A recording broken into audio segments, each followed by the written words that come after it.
देव धर्म की जय हो। जय हो श्री परमहंस बाबा जी महाराज की जय हो। जय हो वैष्णवदास जी महाराज की जय हो। हम लोग आज 30 नंबर पेज को खोल लीजिएगा।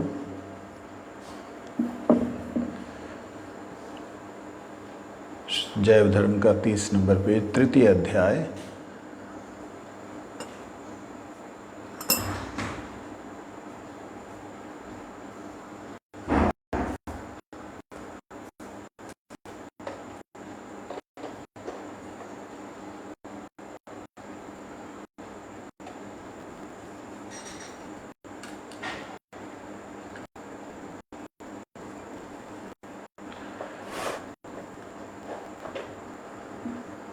कल हमने श्रवण किया था कि जो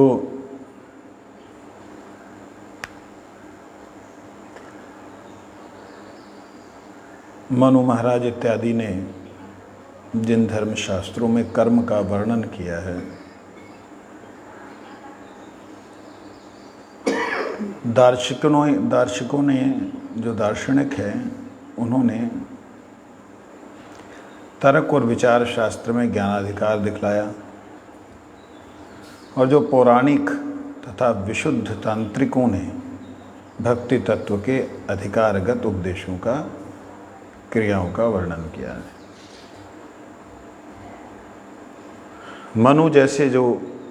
मनु महाराज ने कुछ ब्राह्मणवाद को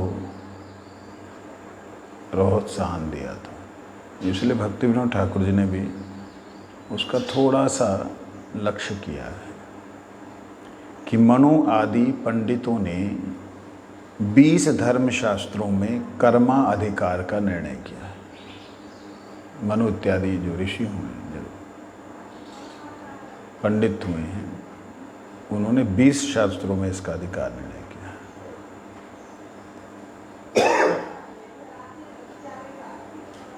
और जो दार्शनिक हुए हैं,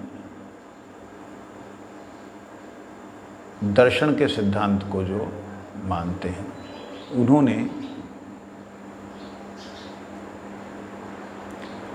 तर्क के विचार से, तर्क के द्वारा और विचार करते हुए ज्ञानाधिकार का निर्णय किया है। ज्ञानाधिकार, कर्माधिकार और एक है भक्ति अधिकार। ज्ञानाधिकार क्या है? ब्रह्म, आत्मा, परमात्मा एक है, जीव ब्रह्म एक है, ये ज्ञानाधिकार। लेकिन जो पौराणिक, जो पुराण को मानने वाले हुए, पौराणिक ऋषिगण हुए, पुराण में आए हुए ऋषिगण हुए, वो और विशुद्ध तांत्रिकों ने, 3 तरह के लोगों ने 3 तरह के मार्ग दिखलाए।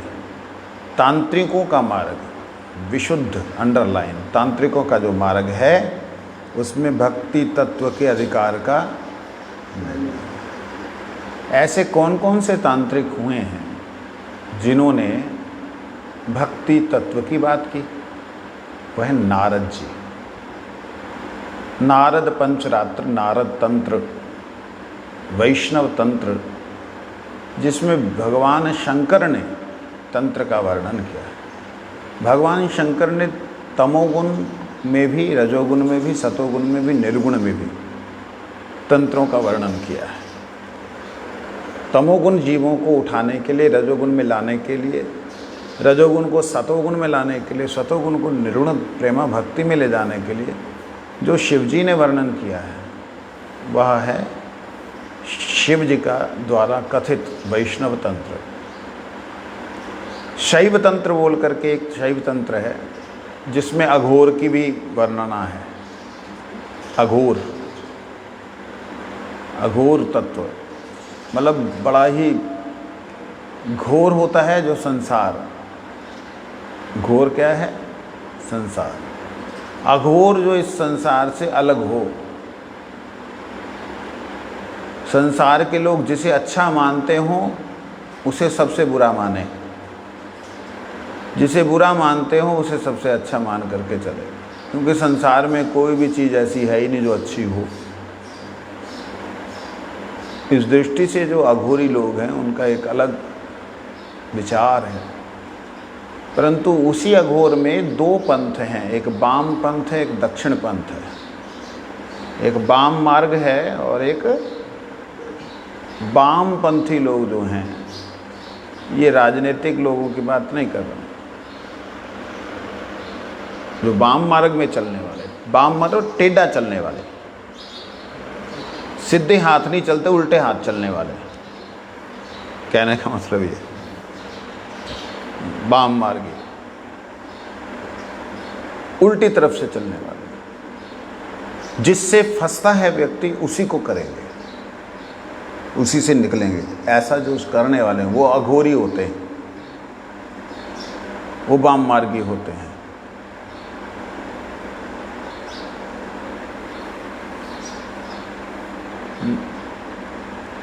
और जो वैष्णव हैं वो दक्षिण मार्गी हैं।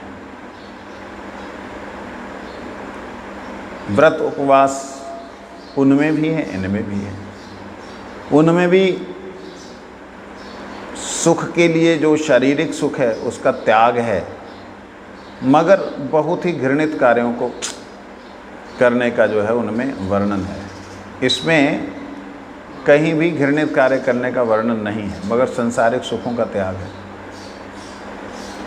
तन को त्राण करने के लिए, तन मतलब शरीर को, त्राण मतलब उद्धार करने के लिए, त्राण मतलब परित्राण करने के लिए, उसको उन दुखों से निकालने के लिए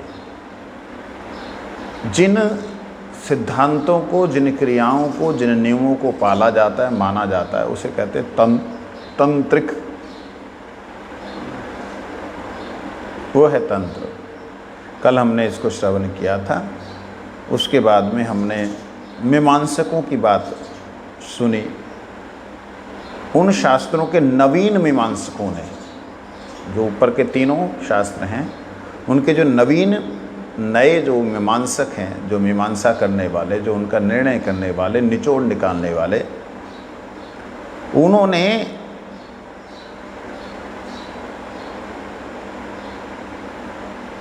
जो प्राचीन ऋषियों ने जो सिद्धांत बतलाए थे उनको बिना समझे लोगों को उसमें से एक चीज़ लेके खड्डे में डाल दिया। जैसे उदाहरण के लिए शिव जी ने घोर तमोगुनी लोगों को आश्रय दिया, उनको किसी ने स्वीकार नहीं किया। मनु इत्यादि ने स्वीकार नहीं किया, ज्ञानियों ने स्वीकार नहीं किया। अरे क्या ज्ञान में मलमूत्र में पड़े, छोड़ो, ऐसा करने वाले उन लोगों को शिव जी ने कहा कोई बात नहीं, तुम्हारा कोई नहीं, आ जाओ मेरे पास आ जाओ। वो भूत प्रेत नगण्य जीव जो संसार में तड़फाए हुए हैं उनको बुला लिया। अच्छा, उनका अभ्यास क्या है? गंदा अभ्यास, गंदी चीज़ें खाने का अभ्यास। शिव जी पर खा रहे हैं, शिव जी के हृदय में क्या? राख को खा रहे हैं, शरीर तो राख है, उनकी दृष्टि अलग है। ठीक है, कोई बात। फिर उनमें से जो जो शिव जी के प्रति आकृष्ट होता है उसको वो थोड़ी सी राजसिक सात्विक शिक्षा देते हैं। वैसे तो निर्गुणी शिक्षा देते हैं, लेकिन फिर भी समझ में नहीं जिसको आता, बिल्कुल तमोगुण वाले को तो समझ नहीं आएगा निर्गुण, तो उसको धीरे धीरे ऊपर उठाते हैं। ऊपर उठा करके निर्गुण कृष्ण प्रेम, राम जी की भक्ति की बात करते हैं। फिर उनके लिए तो ऐसी बात होती, उमा कहूँ मैं अनुभव अपना, सत्य हरि भजन जगत सब सपना। उनके लिए फिर ऐसी बात होती। तो अब उनमें से कुछ लोग भगवान के परम भक्त बनते हैं, सेवा में जाते हैं। तो इस प्रकार से जो नवीन मीमांसक हैं, नए नए जो पैदा हुए, अभी हमारे तुलसीदास जी ने उनके लिए गाली दी है, कहते कुकुर मुत्तों की तरह पैदा हुए। तुलसीदास जी कहते यूँ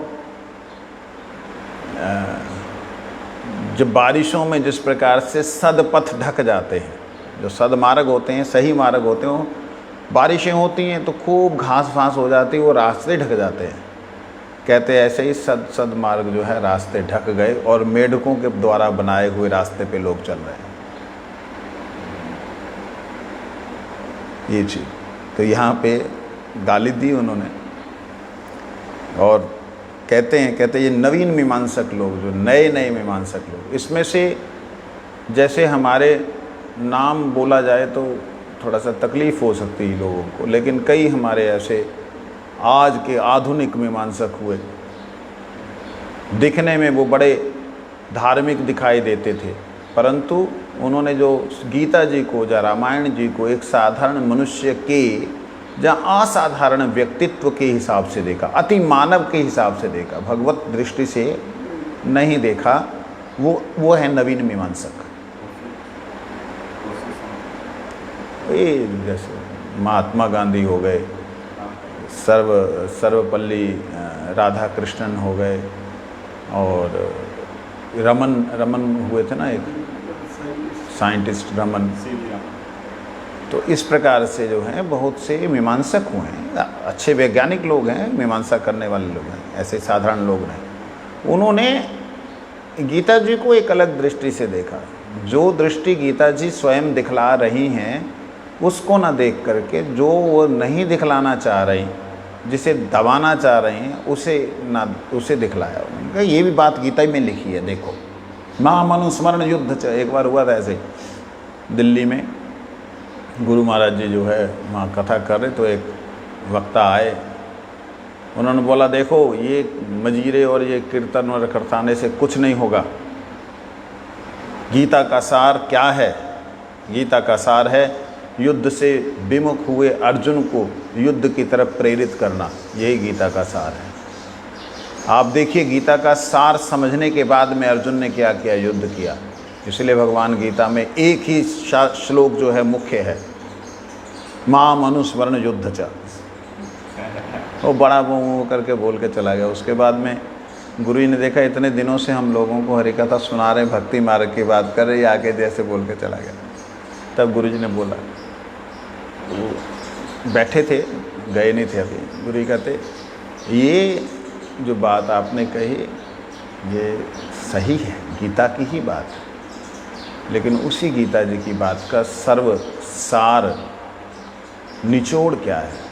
वो है सर्वधर्मान परित्यज्य मामेकं शरणं अहम ही सर्वयज्ञानां भोक्ता च प्रभुजे मयि अनन्य भावेन, मतलब अनन्य भक्ति जो करता है वह। गुरु जी ने थोड़ा उसको लिया।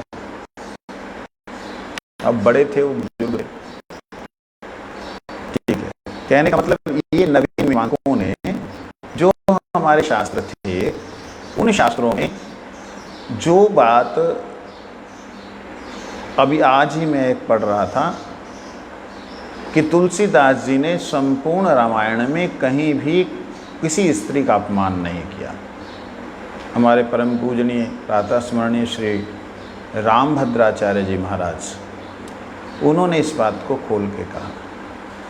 कहते जो मूल रामायण है उसमें लगभग 1000 शाब्दिक त्रुटियां हैं। तुलसीदास जी ने लिखी उसमें नहीं, प्रिंट हुई उसमें। तो वो पढ़ करके मेरे को बड़ा अच्छा लगा कि शुद्र पशु नारी नहीं है, वहाँ है शुद्ध पशु, रारी, रारी है, नारी नहीं है, रारी है। रारी मतलब बिना बात के जो रार करता है, लड़ाई झगड़ा करता है। शुद्ध पशु उसको बोलते हैं जो मनुष्यों को आघात पहुंचाता, आकर के किसी को भी मारता है, किसी को भी कहते हैं। इन ढोल, गंवार, मूर्ख और शुद्ध पशु और रारी, ये सब ताड़ना के अधिकारी।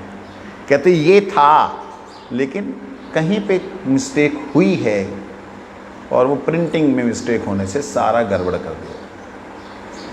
तो इस प्रकार से देखिए, जैसे एक बार हमारे भी इसमें कहा गया, महाप्रभु कहते हैं ब्रज प्रेम मुई नारी अस्साद्विते। इसका अर्थ होता है, जो वो लोग अर्थ करते हैं वो क्या करते हैं कि अगर ब्रज प्रेम का मैं आस्वादन करना चाहूँ तो मेरे को नारी चाहिए, नारी के आस्वादन से मैं ब्रज प्रेम को आस्वादन करता। नालायक लोग, मूर्ख लोगों ने ऐसे वर्णन किया। ये पहले ऐसा ही था, वर्णन किया। और प्रभुपाद भक्ति सिद्धांत सरस्वती ठाकुर जी ने आके क्या बोला? ब्रज प्रेम मुई, ब्रज प्रेम मेरे लिए, नारी आस्वादिते, आस्वादन करने का समर्थ नहीं है। नारी, नारी मतलब मैं, जैसे नारे, नारे बाबा नारे, नारे होता है ना, ना बाबा नारे, तो नारी मतलब ये उन्होंने बोला। कैसा सत्यानाश करते लोग, अर्थ का अनर्थ कर देते। ये हैं नवीन मीमांसक लोग, जो शास्त्रों की बात का जो अर्थ भगवान की सेवा परक है वो ना लेकर के जो विमुखता की तरफ ले जाने वाला है उसमें ले जाते हैं। इसीलिए क्या कहते हैं, उन शास्त्रों की अपूर्व मीमांसा रूप, वो जो पहले के शास्त्र हैं वो, और जो बीच के ये नवीन ऋषि आए, ये इनकी बात नहीं, जो अभी नेतागण नवीन ऋषि आए, वो उन सब का मीमांसा रूप अगर कोई शास्त्र है, उन सब की मीमांसा करने वाला, उपनिषदों की, वेदों की, शास्त्रों की मीमांसा करने वाला अगर कोई है तो वो क्या है? भगवत गीता। वो मीमांसा शास्त्र है, उसमें भगवान ने निर्णय दिए। आगे हम आज चलते हैं। भक्ति योग वास्तव में एक ही योग है। किसके साथ? कर्म के साथ और ज्ञान के साथ। कर्म योग, ज्ञान योग और भक्ति योग वास्तविकता में एक ही है। लेकिन लोगों ने कर्म को जब संसार और शरीर और मन के सुख, देवताओं का सुख में लगा दिया तो उसका परित्याग कर दिया गया। जिस ज्ञान को लोगों ने आत्मा और परमात्मा के एकत्व में लगा दिया, उस ज्ञान का परित्याग कर दिया। जिस भक्ति को लोगों ने सकाम भक्ति में जोड़ दिया, उसको अलग कर दिया गया। परंतु अगर वास्तविकता में देखें तो कर्म योग वही है। जो कर्म भगवान के साथ जुड़ जाए वो कर्म योग है। जो ज्ञान परम तत्व, अखंड ज्ञानमय तत्व श्री कृष्ण के साथ जुड़ जाए वही ज्ञान है। जो भक्ति भगवान की सेवा के उद्देश्य से हो वही भक्ति। कहते यही वास्तविकता में वैदिक वैष्णव सिद्धांत है। क्या वैदिक वैष्णव सिद्धांत है? भगवान की सेवा में जुड़ जाए, तो ये जुड़ जाए तो ये वैष्णव सिद्धांत है। यही वैदिक वैष्णव सिद्धांत। मैंने कल एक बात कही थी, गो तृप्ते वरन। इस बात का कुछ लोगों ने बोला है, भेजा है। उसमें 2-1 लोगों का सही उत्तर आया है। आप बोलो क्या अर्थ है? वो तृप्त करना, ज्ञान की सभी जीवात्माओं को तृप्त करना भगवान का ये है। भगवान का ये धर्म है।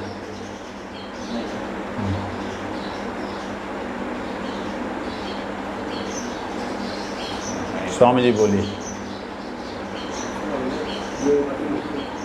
आप बोलो। गो तृप्ते वरण।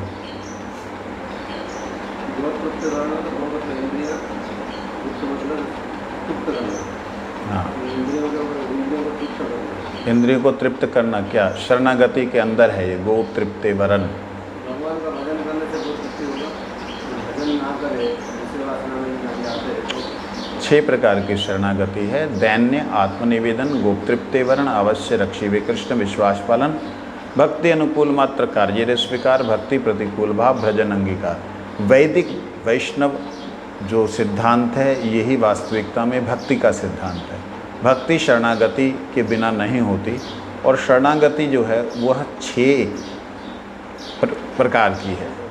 उसमें दीनता, आत्मनिवेदन, आत्मा का निवेदन, मैं और मेरा बोल के जो कुछ है भगवान का है।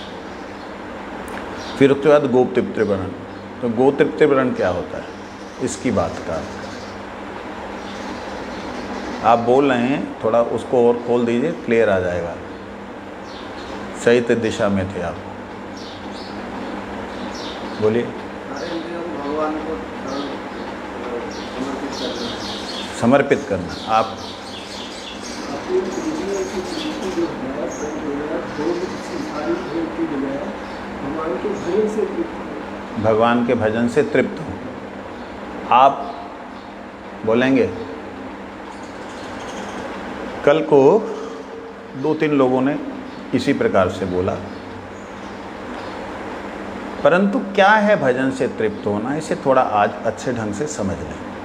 अम्बरीश महाराज के चरित्र से पता लगता है। श्रुतिंचकार अच्युत कथोदय, अपने कानों को अच्युत की कथा श्रवण करने में लगाया, उससे उन्हें आनंद मिलता है। गो इंद्रियां तृप्त के लिए,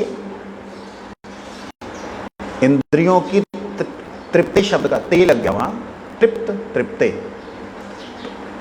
गो इंद्रियों के तृप्ति के लिए वरण करना, वरण का शब्द है वरण करना, भगवान को वरण करना। मतलब जैसे इंद्रियों की जो चाहना है उसमें भगवान को वरण करना है। वरण करना, स्वीकार करना अलग हो। स्वीकार नीचे को किया जाता है, नीचे वाले को स्वीकार किया जाता है, वो अधीन हो उसको स्वीकार किया जाता है। वरण किया जाता है, मेरे पे कृपा हो रही, मेरे पे दया हो रही, उसे वरण किया जाता है। ठीक है, धारण करना कह सकते हैं, लेकिन क्या जरूरत है धारण करना बोलने की। वरण करना बोलो ना। अपने इंद्रियों की तृप्ति भगवान के द्वारा ही होनी चाहिए। मतलब कान भगवान की कथा और गुणगान सुन के प्रसन्न हो, आहा आज तो बड़ा सुंदर गुरुजी ने शब्द बोला, ये मेरा जीवन धन्य हो गया। आज ठाकुर जी का श्रृंगार कितना सुंदर हुआ, अरे इसमें थोड़ा सा ऐसा कर लेते हैं। तो आँखों की तृप्ति भगवान के रूप से, कानों की तृप्ति भगवान की कीर्तन श्रवण कथा से, नाक की तृप्ति भगवत तदर्पिते तुलसी सौरभे, भगवान के चरणों में अर्पित तुलसी और उसके सौरभ के सुगंध से। जिह्वा रस की जो तृप्ति है वो किससे, भगवान के प्रसाद से। स्पर्श की तृप्ति तदभृत्य अंग संगम में, वो जो त्वचा को उनके ठाकुर जी के स्पर्श में या ठाकुर जी के भक्तों के चरणों को स्पर्श करने में अथवा उनकी रज को स्पर्श करने में, ये त्वचा को आनंद मिलना चाहिए ऐसा। और इसका एक और अर्थ है जो संसार में है, गृहस्थ में है, क्योंकि अम्बरीश महाराज गृहस्थ में थे, तो भक्त के साथ विवाह किया उन्होंने और विवाह करके उन्हीं से तृप्त हुए। भक्त की तृप्ति से तृप्त होना, भक्त के स्पर्श से स्पर्श सुख ग्रहण करना, ना कि अभक्त के स्पर्श से स्पर्श ग्रहण करना। इस प्रकार से भगवान को ही हरिगुरु वैष्णव के लिए, हरिगुरु वैष्णव की कथा श्रवण करने के लिए कानों को, आँखों को, जिह्वा को, त्वचा को जो लगाते हैं वो है गो तृप्ते वरण। इसको एकदम क्लियर हृदय में डाल लें। उसके बाद है अवश्य रक्षिवे कृष्ण विश्वास वाला। कृष्ण अवश्य रक्षा करेंगे। किससे? माया से। किससे रक्षा करेंगे? संसार से। किससे रक्षा करेंगे? माया संसार बड़ा दूर है, इस शरीर से रक्षा करेंगे। शरीर सबसे बड़ा जबर बंधन है, मन बुद्धि अहंकार ही बंधन है। इस मन बुद्धि अहंकार से और शरीर से मेरी रक्षा करने वाले कृष्ण ही हैं। परंतु जिसका शरीर भगवत सेवा में लग गया, उसका, जिसका मन भगवत सेवा में लग गया, उसका रक्षा क्या इस शरीर से रक्षा करने के लिए? नहीं, उसका रक्षा करने के लिए कि हे गोविंद आपके विरह में मैं अब जी नहीं पा रहा हूँ। उसकी रक्षा अलग तरह से होगी। एक बद्ध जीव की रक्षा अलग तरह से होगी, एक साधक की रक्षा अलग तरह से होगी। तीनों की रक्षा का अर्थ अलग है। जो मुक्त जीव हैं उनकी रक्षा का बात है, तुम्हारे विरहे हिया हिया मोर ज्वले, आपके विरह में मेरा हेय जल रहा है, आप कब आएंगे कब आएंगे। जैसे भगवान को इस धरती पे आने पे कोई भी ज़रूरत नहीं है और भगवान बाध्य नहीं हैं, उनको मजबूरी नहीं है इस धरती पे आना, ज़रूरी नहीं है आना धरती पे। क्यों? उनके इशारे से सारे काम हो जाते हैं। तो भक्त जो है उनके इशारे से संतुष्ट नहीं होता है।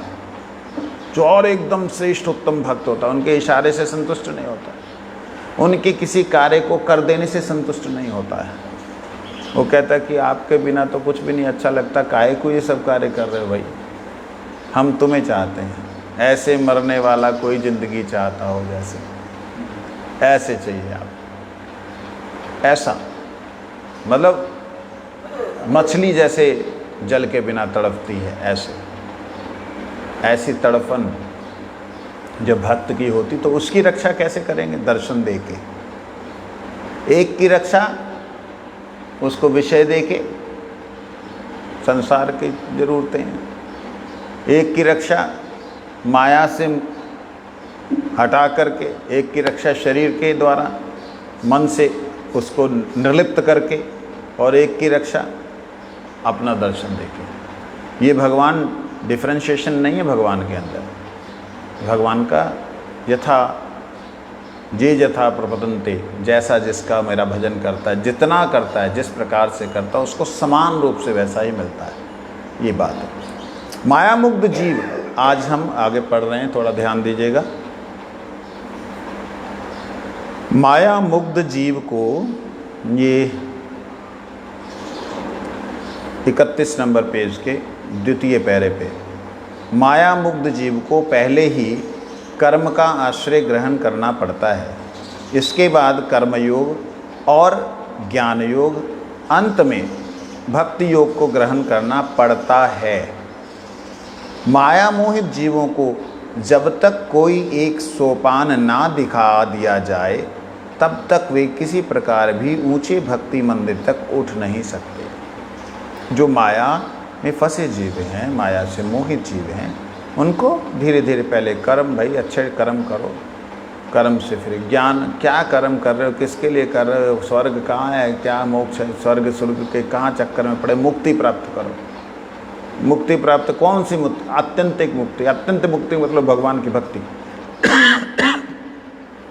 सीढ़ियों पे ले जाना। कर्म का आश्रय करना किसे कहते हैं? जीवन धारण पूर्वक शरीर और मन से जो कुछ किया जाता है उसे कर्म कहते हैं। जीवन धारण करने के लिए शरीर और मन से जो कुछ किया जाए उसे कर्म कहते हैं। कर्म दो प्रकार के हैं, एक शुभ और दूसरा अशुभ। शुभ कर्म से जीव को शुभ फल मिलता है और अशुभ कर्म से अशुभ फल मिलता है। अशुभ कर्म को पाप या विकर्म कहते हैं। अशुभ कर्म को पाप या विकर्म मतलब विरुद्ध कर्म, विकर्म विरुद्ध कर्म। शुभ कर्म ना करने को अकर्ण कर्म कहते हैं। ध्यान दीजिए, कर्म, विकर्म और अकर्म।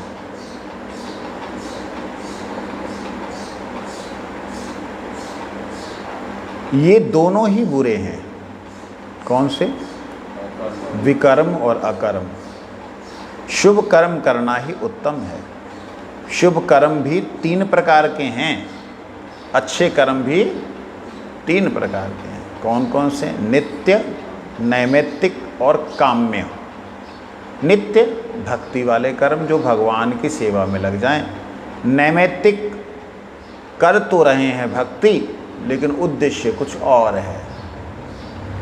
भक्ति से भगवान की प्राप्ति ना करके मुक्ति चाहना, ये नैमित्तिक कर्म कहा जा सकता है। परंतु नैमित्तिक कर्म का आगे व्याख्या कुछ और दूसरी भी है।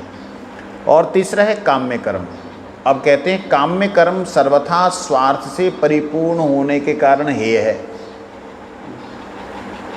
कामना से किया गया जो कर्म है, भगवान के सामने कामना से किया गया कर्म जो है वो हेय है।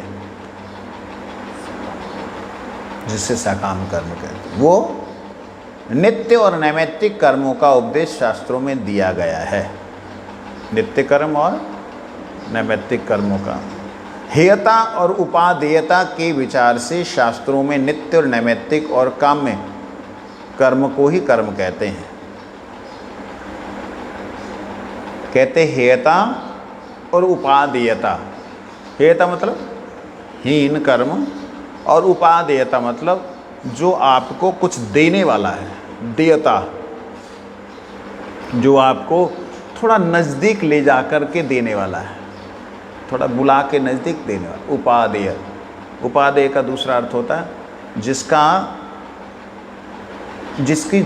जिसकी ज़रूरत है, जिसको करने से बेकार नहीं है, उपादेय है ये।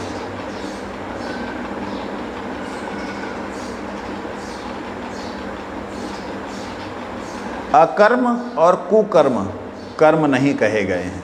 अकर्म को और कुकर्म को कर्म नहीं कहा जाता। अकर्म ना करना, निकम्मा, और कुकर्म बुरा करना। ये दोनों ही कर्म में नहीं गिने जाते।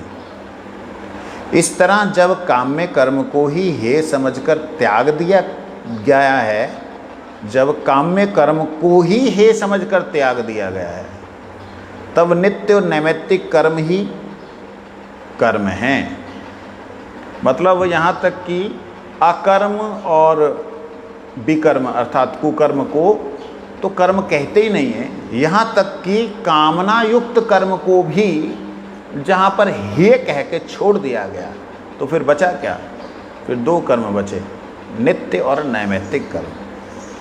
शरीर, मन, समाज और परलोक के मंगलजनक कर्म को नित्य कर्म कहते हैं। नित्य कर्म सभी के लिए कर्तव्य कर्म है। जो कर्तव्य कर्म किसी निमित्त का आश्रय कर नित्य कर्म की तरह किया जाता है, उसे नैमित्तिक कर्म कहते हैं। हाँ? नहीं, वो नैमित्तिक नहीं, वो नित्य है। उससे नैमित्तिक कर्म नहीं कहते। जो इसे नैमित्तिक कहते हैं वो गड़बड़ कर जाते हैं। कहते हैं नित्य कर्म सभी के लिए कर्तव्य कर्म, वो करने ही चाहिए नित्य कर्म। जो कर्तव्य कर्म किसी के निमित्त आश्रय करके नित्य की तरह किया जाता है, उसे नैमित्तिक कर्म कहते हैं। समझ आए? नित्य कर्म मतलब जो आत्मा से संबंधित हैं, जो भगवान से संबंधित हैं, वो कर्म नित्य कर्म है। उन्हें भक्ति कहा जाता है। लेकिन वही कर्म जब भक्ति ना हो, भगवान की संतुष्टि के लिए ना हो, तो नैमित्तिक हो जाते।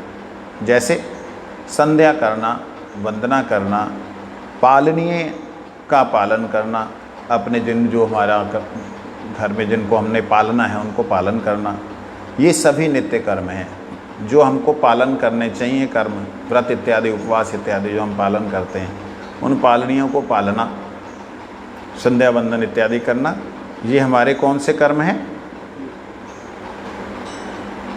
शरीर द्वारा, अच्छा, संध्या वंदन पवित्र कर्मों उपायों द्वारा शरीर और समाज रक्षण, सत्य व्यवहार और पालनीय का पालन, ये सभी नित्य कर्म हैं।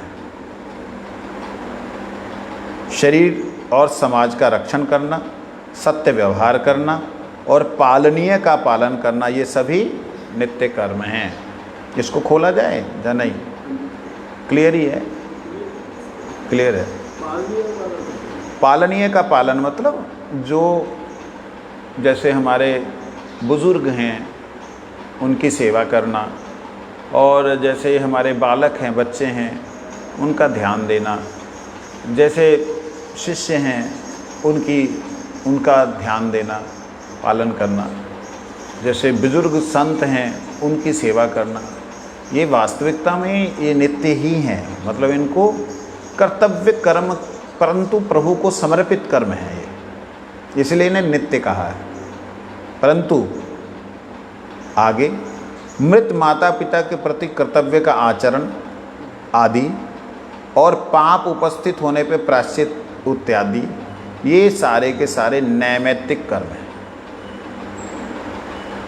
माता पिता शरीर छोड़ गए, उनके प्रति जो कर्तव्य आचरण है, जैसे श्राद्ध करते हैं, जहाँ उनको पिंडदान करते हैं, ये सब जो कर्म हैं वो नैमित्तिक कर्म है। दिखने में उसमें क्रिया यज्ञ की हो रही है, यज्ञ क्रिया भगवान के लिए, दिखने में गरुड़ पुराण इत्यादि पाठ हो रहा है, दिखने में कीर्तन इत्यादि किया जा रहा है, परंतु किसके लिए किया जा रहा है? उनके लिए किया जा रहा है। वह नैमित्तिक कर्म है। और पाप अगर कर दिया है तो यज्ञ कर रहे हैं, पाप कर दिया तो कुछ दान कर रहे हैं, ये सब नैमित्तिक कर्म है। ये नित्य और नैमित्तिक कर्म सुचारू रूप से जगत में अनुष्ठित हो सकें, ऐसा विधान करने के अभिप्राय से शास्त्रकारों ने मनुष्य के स्वभाव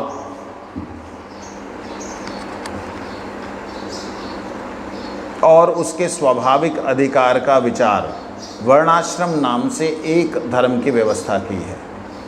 देखिए, कहते हैं जो शास्त्रकार हैं, जिन्होंने पहले जो हमारे ऋषिगण हुए हैं, उन्होंने वर्णाश्रम धर्म का एक सिस्टम बनाया। वर्ण आश्रम, वर्णाश्रम धर्म क्या है, इसके बारे में समझना होगा, बतला रहे हैं।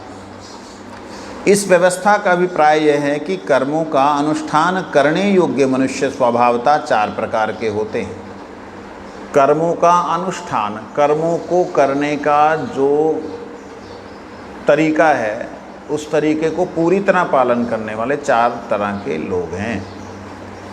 ब्राह्मण, क्षत्रिय, वैश्य, शूद्र, 4 प्रकार के लोग। ये लोग जिन अवस्थाओं को अवलंबन कर संसार में अवस्थित होते हैं, वे 4 प्रकार के हैं, उन्हें कहते हैं आश्रम। ब्राह्मण, क्षत्रिय, वैश्य, शूद्र इस संसार में कैसे रहते हैं? जहाँ तो ब्रह्मचारी होंगे, जहाँ गृहस्थी होंगे, जहाँ वानप्रस्थी होंगे, जहाँ सन्यासी होंगे। कहते हैं जिन्हें अकर्म और कुकर्म प्रिय हैं, जो अच्छा नहीं करना चाहता, उल्टा करना चाहता है, प्रिय हैं, वे अंतज्य वर्ण। उन्हें अंतज्य मतलब हमने अपने अंतर से त्याग कर दिया। हमारे ये जो 4 सिस्टम हैं बने हुए, इनसे बाहर निकाल दिया। अंतज्य वर्ण, ये भी वर्ण है, ऐसे 4 वर्ण हैं, लेकिन ये अंतज्य वर्ण को भी वर्ण बोला है। और बिना आश्रम के हैं ये, इनका कोई आश्रम नहीं, ना ब्रह्मचारी है, ना गृहस्थी है, ना वानप्रस्थी है, ना सन्यासी। गृहस्थी भी नहीं है, कुकर्मी है, ब्रह्मचारी तो है ही नहीं, वानप्रस्थी है ही नहीं, सन्यासी है ही नहीं। कई तो सन्यासी ऐसे सन्यासी देखे जो कि अब सुनते आप जैसे लोगों के मुंह से गालियाँ निकलेंगे, आपके नहीं, नॉर्मल आदमी। कैसे? एक सन्यासिनी आई, लाल सा चोगा पहने हुए, चंडीगढ़ मठ में,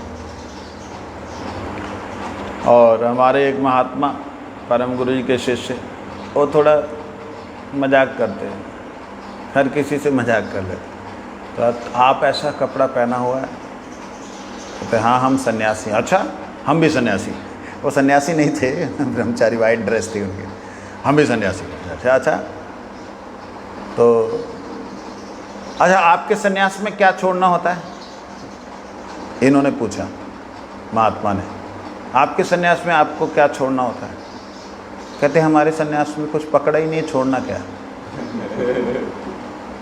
सन्यासिनी ने कहा हमारे सन्यास में तो कुछ पकड़ा ही नहीं है, तो छोड़ना क्या? तो उसने बोला आपके सन्यास में क्या है? कहते हमको तो बहुत कुछ ये है, वो है, फलाना उन्होंने गिनाया, ये नहीं करना, वो नहीं करना, ऐसा नहीं करना।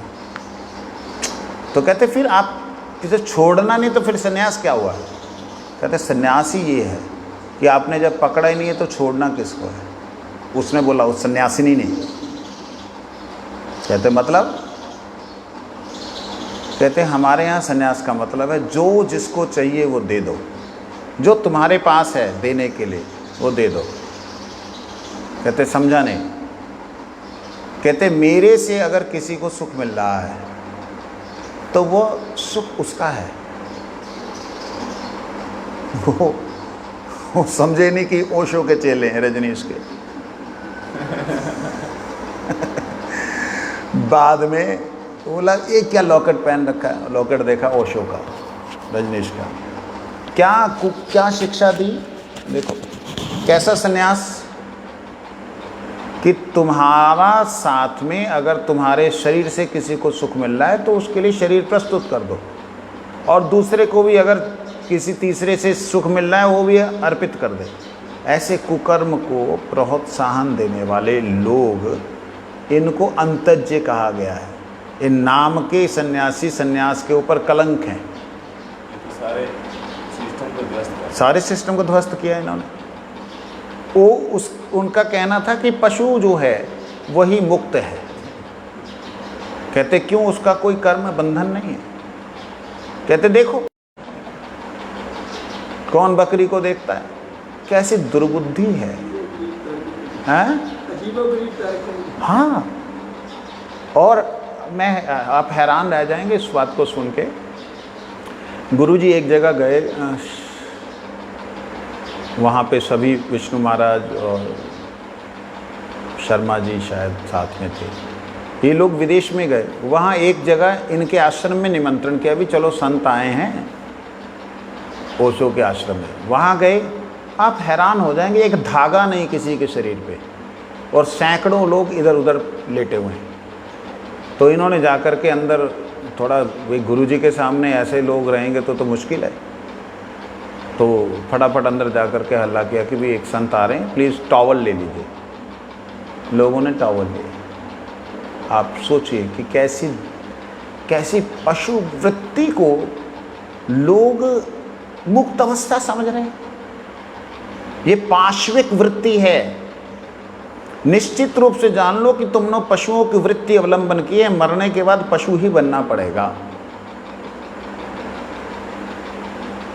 ये चारों ब्राह्मण क्षत्रिय वैश्य शूद्र, ब्राह्मण ब्रह्मचारी गृहस्थी वानप्रस्थी सन्यासी में से बाहर निकले हुए लोग हैं, और देखो अपने आप को सबसे ज़्यादा बड़े स्कॉलर समझते हैं। मैंने तो कई बार खुला चैलेंज किया है उन लोगों को, तुम आओ बैठो, आपके भटिंडा में ही एक बार भाना में, हाँ जैन धर्मशाला थी ना, उसके ऊपर गुरुजी रहते थे फर्स्ट फ्लोर पे।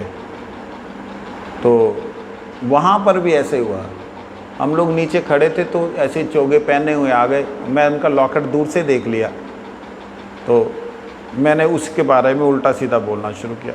उल्टा सीधा मतलब क्या, मैंने कहा देखो पागल था ओशो, तो ओशो नहीं जानता था, तब नाम रजनीश ही था, पागल था उधर। तो इतने में वो बिल्कुल पास में आ गया, आपने ऐसे कैसे बोल दिया। मैं कहा तुम नहीं जानोगे, हम पागलों की बात पागल ही समझ सकते हैं। अब मैंने उसको अपने आप को पागल बोला, पागल पागल की बात समझता है। इतने में एक ने बोला, कहते अगर हम आपको कृष्ण के दर्शन करा दें तो। मैं कहा कृष्ण दर्शन, तुम कृष्ण के चरणों की रज के एक कण का दर्शन करा दो तो मैं भी सबको छोड़ करके तुम्हारे पीछे हो लूँगा। कहता हाँ ठीक है आ जाना रात को 12 बजे। हाँ ठीक है आ जाना। मैं 12 की जगह 12:30 1 बजे गया मैं अंदर। गुरुजी के कमरे से तीसरा कमरा था उनका, धर्मशाला में रुके थे गुरुजी। मैं दरवाज़ा खटखटाया, अंदर से इतना धुआं बीड़ी सिगरेट का। मैंने कहा ओए इस पंखा चलाओ, खिड़की खोलो। बड़ा बच्चा था मैं तब। कहते अरे आप इससे घबरा गए, आप तो शरीर हो नहीं। मैं क्या पहले एक करो तो सही। पंखा चलाया, चल भी चल, खोल दिया, खिड़की दरवाजे खोल दिए, सारी गंदगी बाहर निकली। तब मैंने उनको बोला हाँ मैं शरीर नहीं हूँ, इसीलिए मैं इसकी केयर कर रहा हूँ। मतलब मैं क्या कार चलाओगे और खुद सोचो कि मैं कार नहीं हूँ और 2 साइकिलों के बीच में से निकालोगे तो क्या होगा? हाँ क्या होगा? मैं तो इतनी सी जगह में निकल जाता हूँ, जितने तुम हो उतनी जगह से तुम निकालोगे कार को।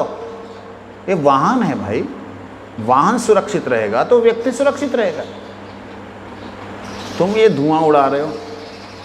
कहते थे छोड़ो छोड़ो छोड़ो, चलो अब मैंने कहा चलो, मैंने ही बोला, मैं कहा छोड़ो इस बात को, चलो आ जाओ अब बैठते हैं, दिखाओ मेरे को, भगवान के दर्शन कराओ। आप आंखों में देखिए। मैंने देखना शुरू किया। मैंने कहा जो आप हिप्नोटाइज करना जानते ना, आज मैं दिखाता हूँ हिप्नोटाइज होता क्या है। वो कहते, उनको लगा कि मैं कर लूँगा उनको। कहते और आप जानते हैं। मैंने कहा अगर हिप्नोटाइज जो है उसके द्वारा, जो हिप्नोटिज्म के द्वारा भगवत दर्शन होते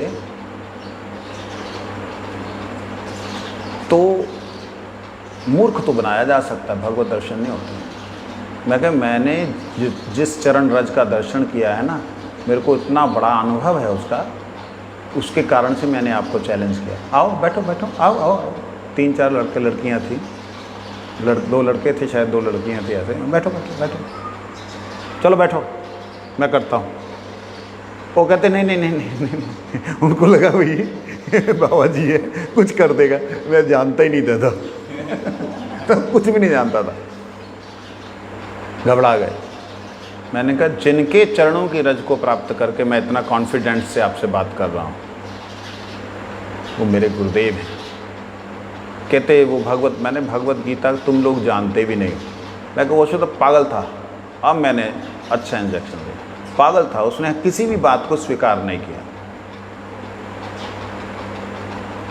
किसी भी बात को स्वीकार नहीं किया, उसने अस्तित्व स्वीकार नहीं किया। जब अस्तित्व स्वीकार नहीं कर रहे हो तो फिर किसी के अस्तित्व के साथ खिलवाड़ क्यों कर रहे हो?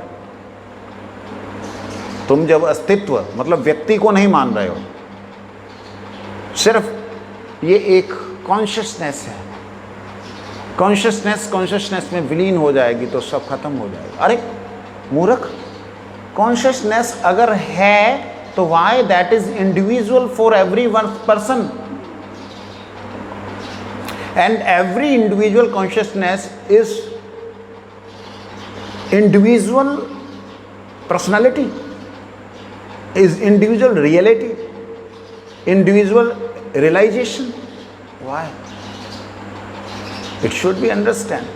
So यहाँ पे भक्ति विनोद ठाकुर जी ने इन लोगों को उठा के बाहर फेंक दिया कि इनकी चर्चा हम नहीं करेंगे, क्योंकि ये लोग अकर्म और कुकर्म प्रिय हैं। कहते हुए अंतज्य वर्ण और बिना आश्रम के हैं। इनका कोई वर्ण भी नहीं है, कोई आश्रम। वर्ण स्वभाव, वर्ण जो है स्वभाव जन्म क्रिया और लक्षण द्वारा निरूपित होता है। ये प्रभु भक्ति विनोद ठाकुर जी ने एक बात बड़ी विचित्र बोली है, जिसको समझना चाहिए।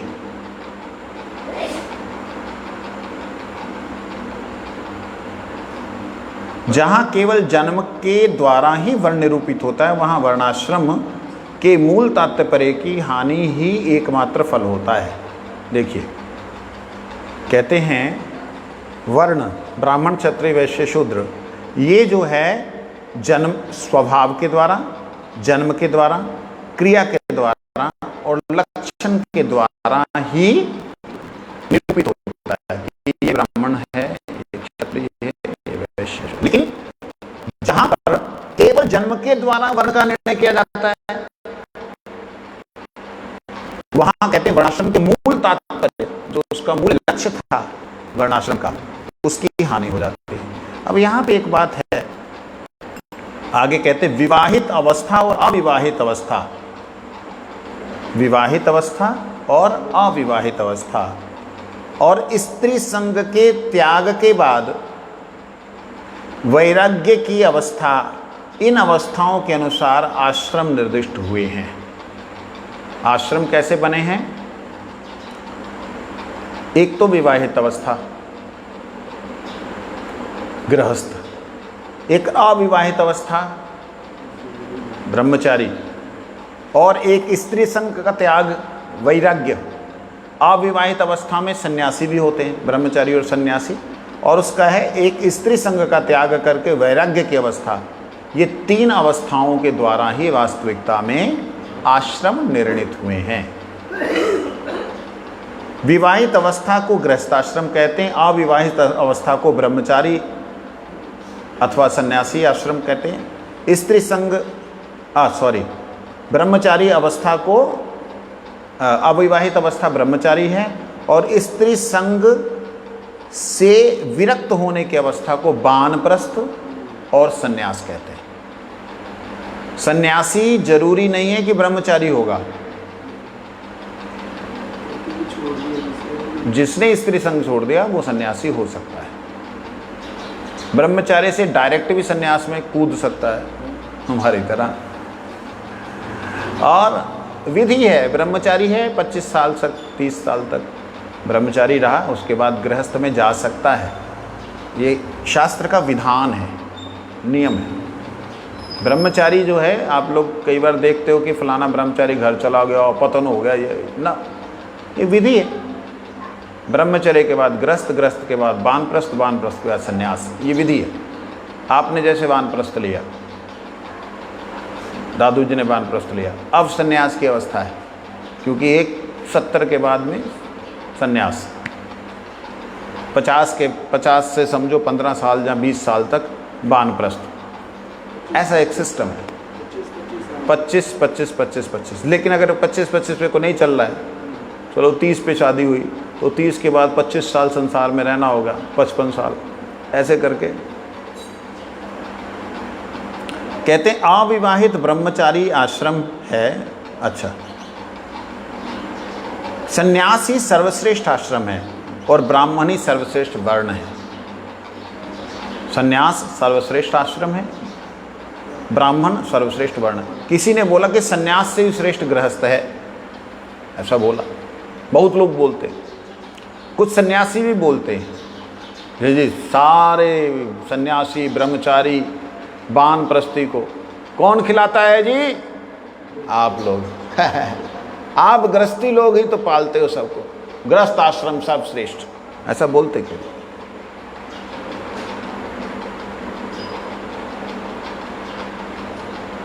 लेकिन शास्त्र विधि के अनुसार ये ठीक नहीं, क्योंकि साधारण सी बात है, जो व्यक्ति गृहस्थ आश्रम में रहता है,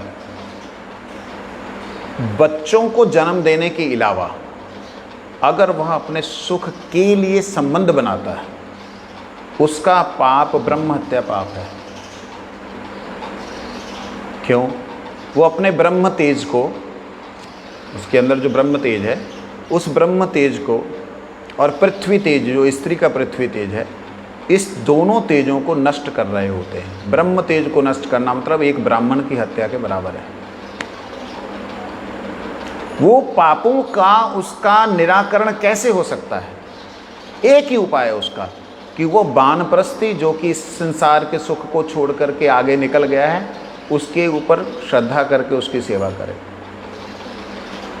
और वानप्रस्थी अपने दुखों को, अपने कष्टों को जो सहन कर रहा है, वो आगे के आश्रम की सेवा करे। ये व्यवस्था है। इस व्यवस्था को कोई अगर ना समझे, ना करे, वो भाई इसमें कोई हमारे धर्म का हानि नहीं हो रही, लेकिन फ़ायदा नहीं हो रहा तुम्हें, आध्यात्मिक उन्नति प्राप्त नहीं हो रही। इसीलिए कई लोग क्वेश्चन करते हैं कि जी क्या करें, इतने साल हो गए भजन करते करते, अब कुछ तो यार कोई अनुभव नहीं हो। अनुभव होगा कैसे? अनुभव होगा कैसे? इंद्रियों के सुख से जब तक हम उठेंगे नहीं, तब तक नहीं हो सकता। कई लोग इस प्रकार के लोग हैं कि जो लोग अपने आप की परीक्षा करते हैं, अपने आप का परीक्षण, उसमें भी पतन होने का खतरा होता है।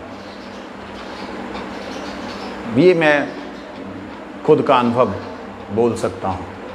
अपनी परीक्षा भी नहीं करनी चाहिए कि मेरे अंदर भोग है या नहीं है। ये परीक्षा करने के जाने पे भी औंधे मुँह गिर सकते हो। परीक्षा ना करके अपने आप को भगवान की सेवा के लिए प्रस्तुत करें, यही मूल उद्देश्य है। तो क्या करें संसार में? जो लोग संसार में हैं, गृहस्थ में हैं, आजकल के समाज के अनुसार इंद्रियों से ऊपर उठ नहीं पाए, तो क्या करें? भगवान को केंद्र करके सारी क्रियाओं को करें, भगवान के उद्देश्य से सारी क्रियाओं को करें। एक दूसरे को जो भी सुख लेते देते हैं वो एक कर्तव्य कर्म करते हुए करें, वहाँ पाप नहीं है। एक दृष्टि से पाप है, दूसरी दृष्टि से पाप नहीं है। इस तरीके से चलना ही श्रेष्ठकर है।